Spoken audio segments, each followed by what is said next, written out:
First of all, thank you, Professor Moshé Machover. I know that you, both as a scholar and as an activist, really don't have that much of a time. I really appreciate it that you have taken your time to be a few minutes with us. It is my pleasure to be with Iranian comrades because we are all part of the same region, and I think our aspirations and the solution for the problems that we are facing is the same and will be achieved by a common struggle. Absolutely, absolutely. Moshé, can you please contextualize this latest move from the people of Gaza, the Palestinians, and the counterattack from Israel? This is something which is a novel and a very important development. It is an initiative that Israel is saying, blaming Hamas for taking, but actually it was taken independently and to some extent against the traditional leadership, both of the PLO leadership in Ramallah and the Hamas leadership in Gaza. And it is taken by young activists who are fed up with conditions in Gaza which are becoming intolerable. I mean, it is not just a shortage of everyday necessities, shortage of food, it is a shortage of water for drinking. The water is polluted because Israel is pumping the water from underground and is not allowing water to be piped. It is a shortage, no electricity except maybe a few hours each day, but most of the day there is no electricity in the heat of Gaza and so on. So people are virtually starving and thirsty. The conditions are intolerable. So these people have actually broken out of the paradigm of armed struggle. It is not, I'm not saying that armed struggle for an occupied people is illegitimate. It is of course legitimate. The question is it in the conditions of the occupied Palestinian people in the West Bank and in Gaza, is it a useful strategy? Now you have to remember that the Palestinian liberation movement started, I shouldn't say started, but really got off the ground in the 1960s. It was influenced by the ethos of Vietnam and so on. And they took, of course, they transplanted this strategy of armed struggle from that situation to the situation in Palestine where it is very unsuitable. In some places it works. For example, in Lebanon, Israel was facing guerrilla resistance by Hezbollah, and whatever you and I may think about Hezbollah, its ideology and so on, I'm not a supporter, and I know that you are not supporter of their ideology, but they show that in the conditions of South Lebanon, where Israel was occupying, armed struggle was a reasonable strategy. It worked for them. They actually beat the Israeli army. But in the conditions of occupied Palestine, it does not work. The first time that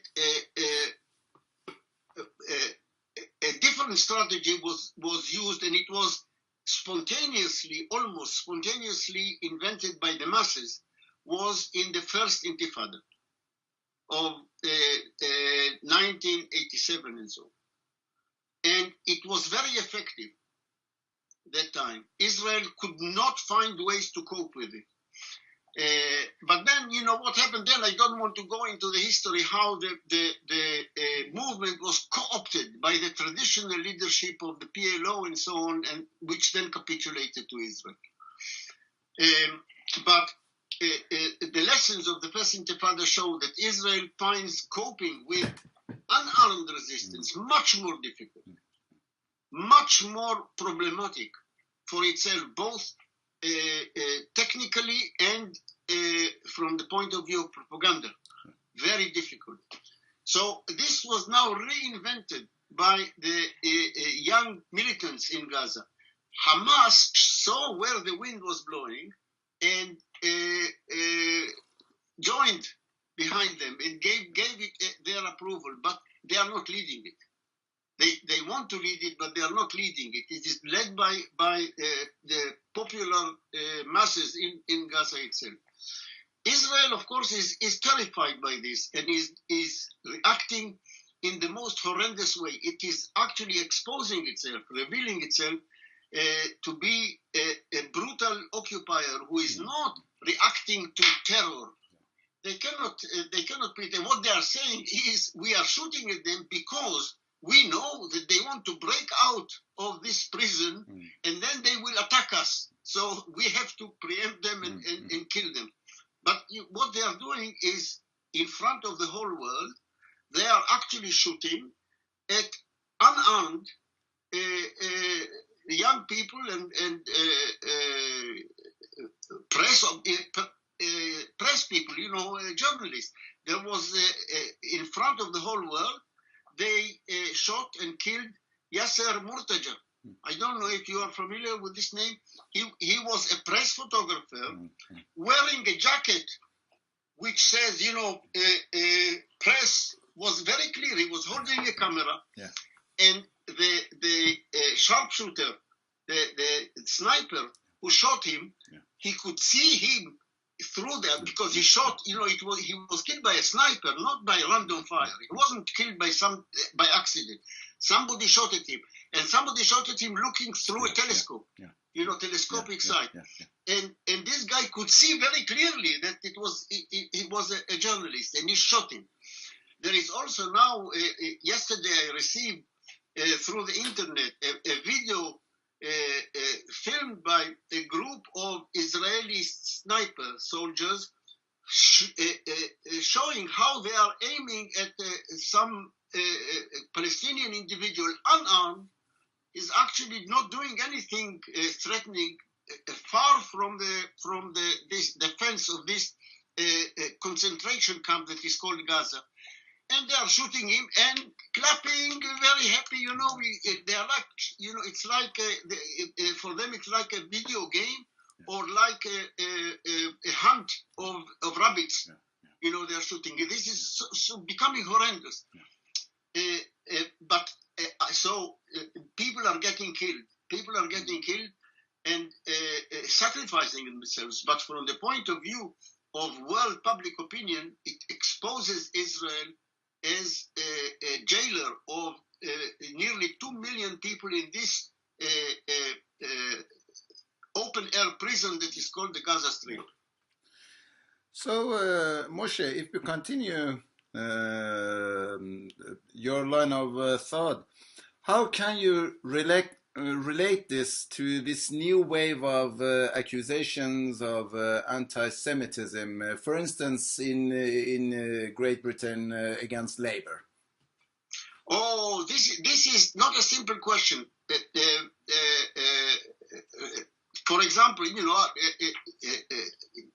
people ask, are there anti-Semites in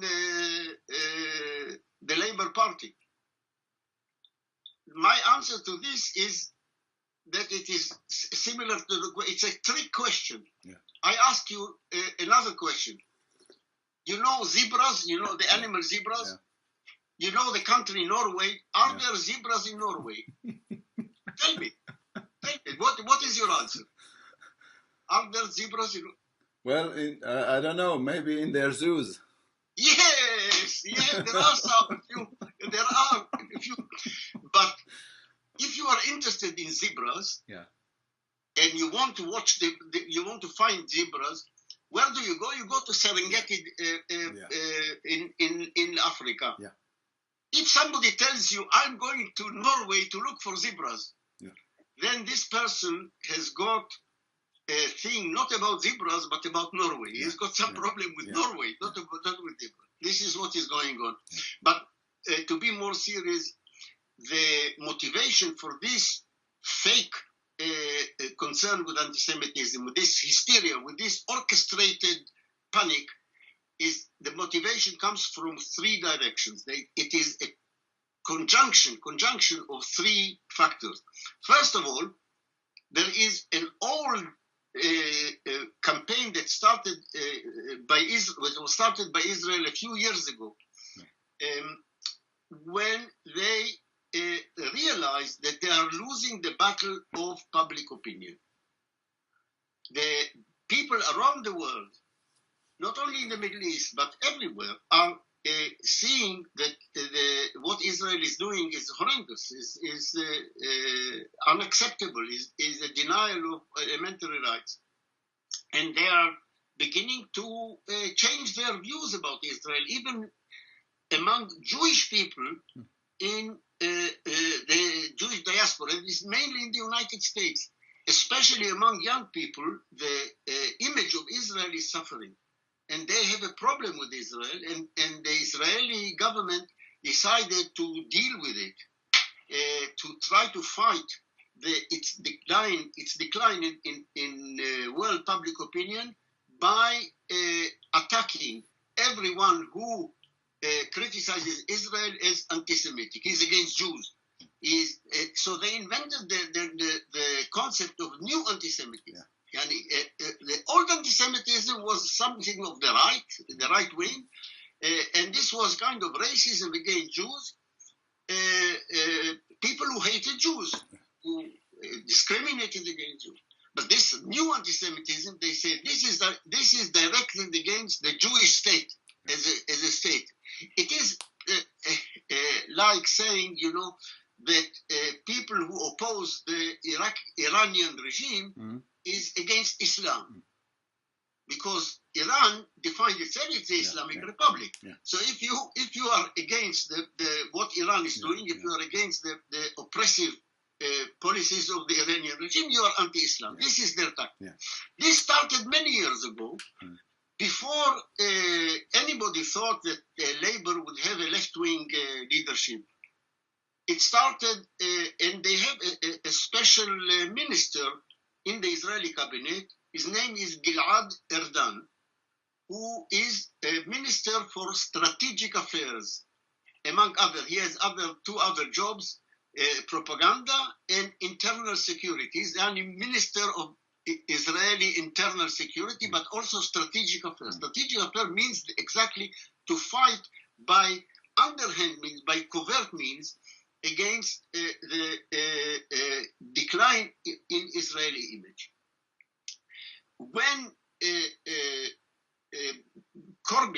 Jeremy Corbyn became leader of the Labour Party, or when it was clear that the left in the Labour Party is gaining force, they targeted, amongst other things, the Labour Party. I don't know if you are familiar with the Al Jazeera revelations, which I think everyone should see. First of all, because they are fascinating.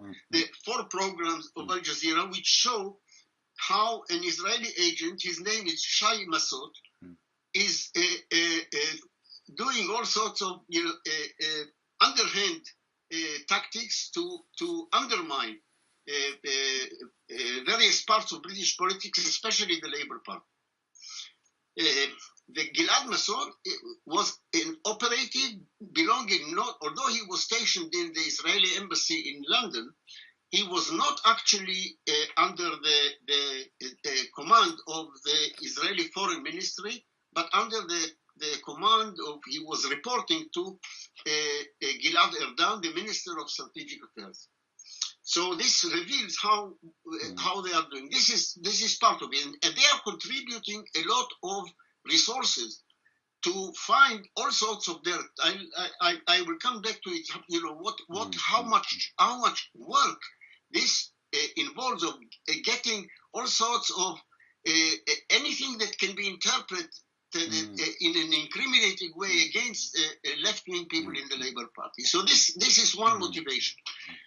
The other motivation for this is simply the right wing of the Labour Party, which includes most of the Labour members of Parliament, only a minority of them support Corbyn. It includes a lot of the bureaucracy, local councils, all placeholders that were put in place by the old guard in the Labour. They are Blairites. They've been put in place by Blairites. These people don't care about Jews, Arabs, anti-Semitism, nothing. They simply want to use it as a weapon. Yeah. And of course, there is some common ground between these two circles. Yeah. Some of the Zionists who are shown in this Al Jazeera program are also members of the right wing of the Labour Party. And finally, there is another motivation for this, which comes not only from within the Labour Party, but from the whole of the British establishment. Yeah. And this is concerned with the situation in the Middle East again. It is their concern is, again, foreign affairs, the Middle East. They care about what is going on in the Middle East. They see that, for example, things in the Middle East are moving to a very dangerous situation of possible war. I think everybody can see that there is a conflict, and there are two coalitions pitched against one another. On the Iranian side, they have some alliance with Russia, with Syria, with Hezbollah in Lebanon. On the other side is the Americans, Saudis, and Israel. Okay, now the British establishment, including the pro-imperialist people in the Labour Party, the right wing of the Labour Party, but the whole of the British establishment is very worried that someone who is the head of the main opposition party, big mass party, who may even be prime minister when this conflict will erupt, will not side with the United States. Maybe he will stay critical of it. I'm not saying that there is any possibility that he will join the other side. Probably, this is out of the question. But he will not be an enthusiastic supporter of the American, Saudi, Israeli coalition. So they are targeting him. They want to either split the Labour Party or to make him, capitulate to their agenda. So all this has resulted in this enormous campaign. And let me give you an example of what they come up with. I don't know if you are connected to Facebook. No, I'm not personally. No, not me. I don't trust it, but a lot of people are. 1 week ago, Sunday, the 1st of April, and it's not 1st of April is Fool's Day. The Sunday Times, an important Sunday paper in Britain, came up with a big revelation. They found 2,000 items of, some of them anti-Semitic, some of them other hate, sexist or racist revelation in Facebook items, in Facebook groups that are supporting Jeremy Corbyn. Yeah. Okay. 2,000 is a big number, 2,000. But when you read what they found, they had the whole team of whistleblowers. You see, people who, you know what the expression whistleblower, they don't tell you who they are and who pays for the whistles. No. Okay. Working for 2 months, sifting. Now, there are 20 such Facebook groups, each of which has several thousand, on the average, maybe 20, 25,000 members each. They sifted through the whole thing, for the whole postings for over several years. So they were working for 2 months, and it is estimated that they had to, they needed to about 4 million items. Yeah. Okay?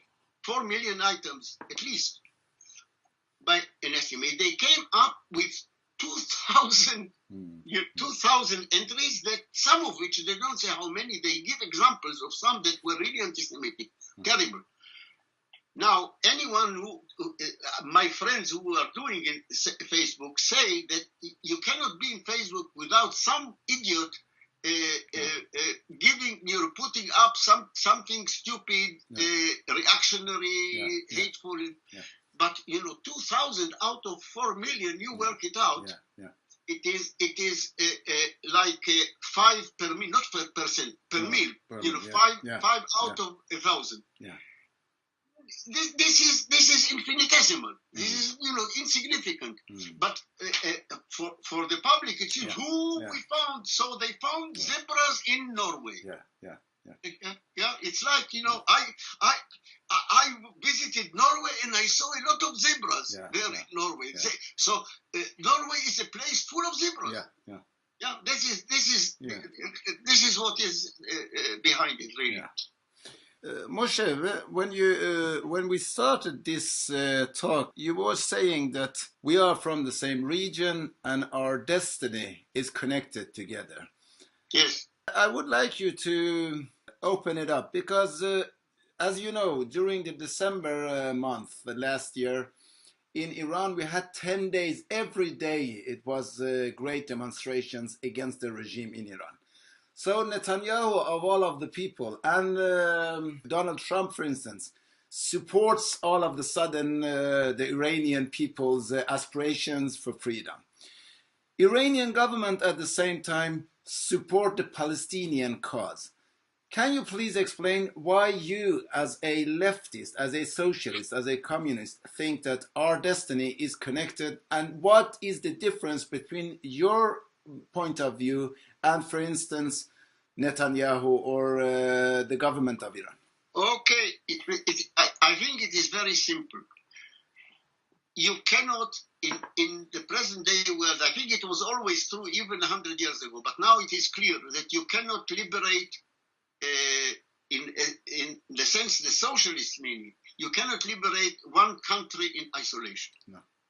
If socialist progressive forces become strong in one country and not get solidarity and support from their comrades around, then the regimes of the other surrounding countries will crush it.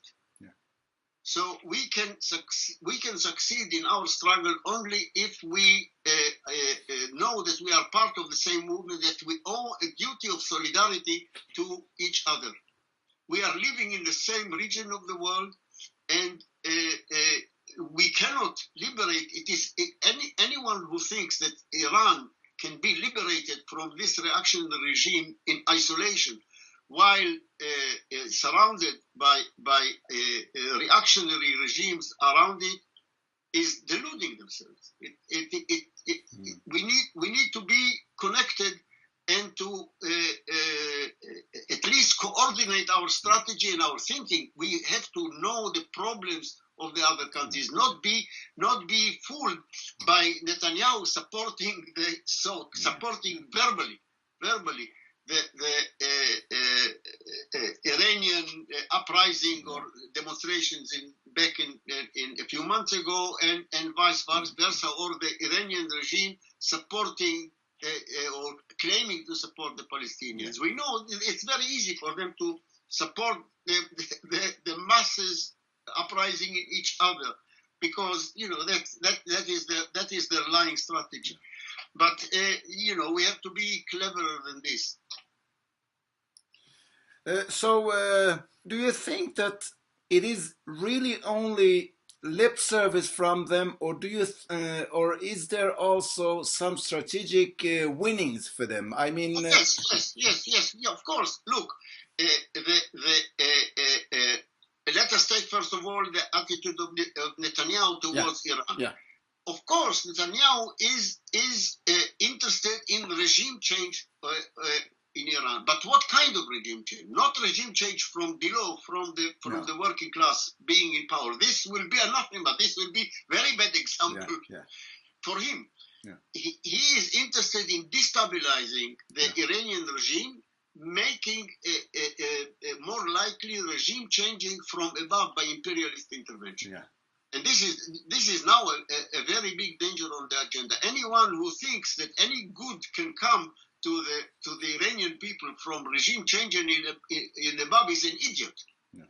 Look at what happened in Iraq. Look at what happened in Libya. Look what is happening in Syria. Yeah. Yeah. The imperialist intervention trying to make regime change for above will only add in making a situation in Iran like Libya. Yeah.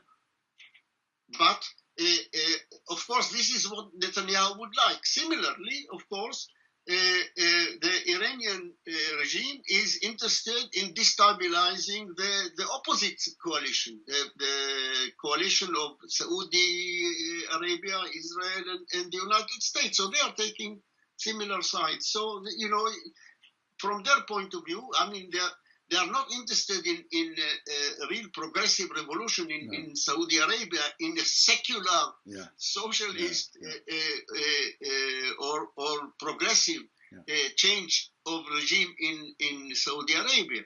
Yeah. So they or for that matter, for a real progressive secular movement of the Palestinian people. So they say they support the Palestinian resistance. They say they support Hamas. Actually, in the last few months, they've given very little concrete support to Hamas. They're just verbal.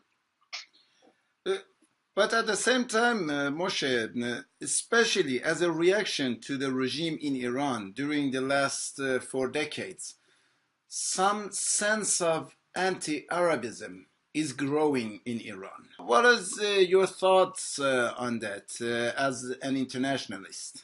I think this is a very foolish attitude. Of course, it is the kind of foolishness about which I